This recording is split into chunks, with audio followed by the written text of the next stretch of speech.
Pour des raisons de sécurité, les moteurs d'avion sont dotés de fonctions de redondance intégrées. En effet, certaines fonctions vitales de l'appareil sont doublées en cas de bris ou de mauvais fonctionnement. De plus, avec la hausse du prix des carburants et les préoccupations environnementales, les fabricants sont forcés de construire des moteurs d'avion plus efficaces et moins polluants.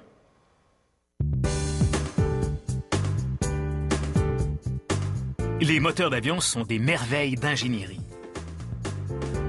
Pour fabriquer un de ces moteurs à 4 cylindres, un ouvrier enroule d'abord du ruban abrasif autour d'un palier lisse sur un vilebrequin.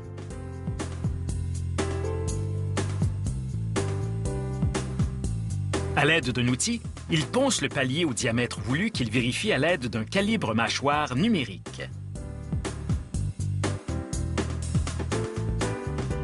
Un opérateur lubrifie ensuite le palier et y fixe une bielle. Cet assemblage permet de transmettre le mouvement des pistons au vilebrequin. L'opérateur applique un enduit d'étanchéité pour joint sur le pourtour du carter et du fil de soie qui agit comme joint statique. Ainsi, lorsque les deux moitiés du carter sont jointes, l'huile ne coulera pas du moteur. L'ouvrier place un arbre à cames dans un des côtés du carter et mesure le jeu pour s'assurer que les pièces sont bien ajustées. Ensuite, il lubrifie l'arbre pour qu'il n'y ait pas de friction. L'ouvrier place maintenant l'assemblage de la bielle et du vilebrequin dans le carter, puis réunit les deux moitiés.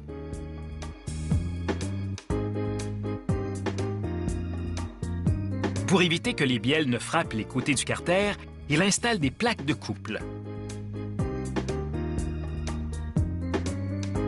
Il ajoute un peu d'enduit d'étanchéité pour retenir le joint en place, puis fixe un boîtier d'accessoires qui contiendra tous les engrenages et boyaux installés à l'arrière du moteur.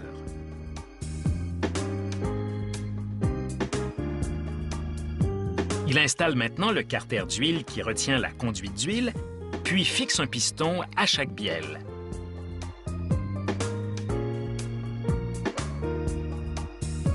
L'ouvrier glisse un cylindre sur le piston et relie l'assemblage au moteur. Il assemblera et fixera les 4 cylindres ainsi.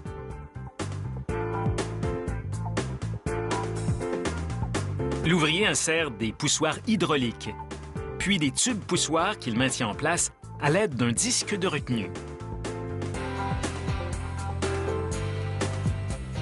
Il insère ensuite un poussoir de culbuteur dans chaque tube et ajuste un culbuteur sur chacun.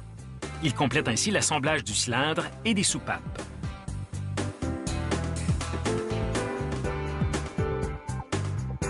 L'ouvrier nettoie le moteur à la vapeur, puis le peint à l'aide d'une peinture émail anti-rouille.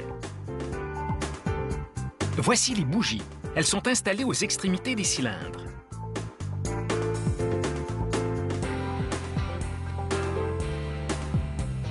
L'ouvrier met à la terre, puis installe 2 magnétos. Ces appareils produisent de l'électricité pour les bougies, ce qui allume le carburant dans le cylindre.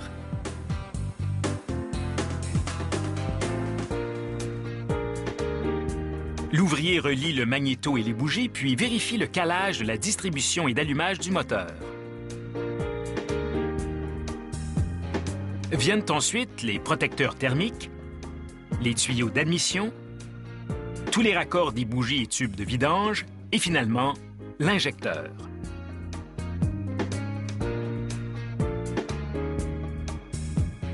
Un technicien fixe alors une hélice d'essai au moteur afin qu'il ne chauffe pas pendant les essais.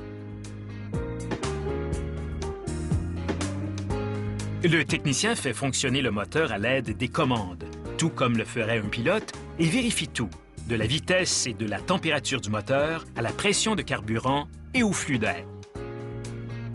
Des heures plus tard, il vérifie le filtre à huile afin de déceler tout corps étranger ou toute contamination. Si tout est en ordre, le moteur réussit le test.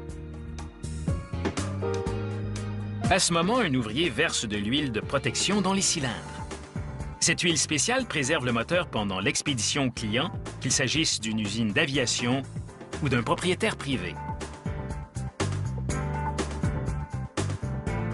Une fois installé sur l'avion et après les vérifications habituelles avant vol, le moteur à 4 cylindres permet au pilote de s'envoler vers d'autres cieux en toute confiance.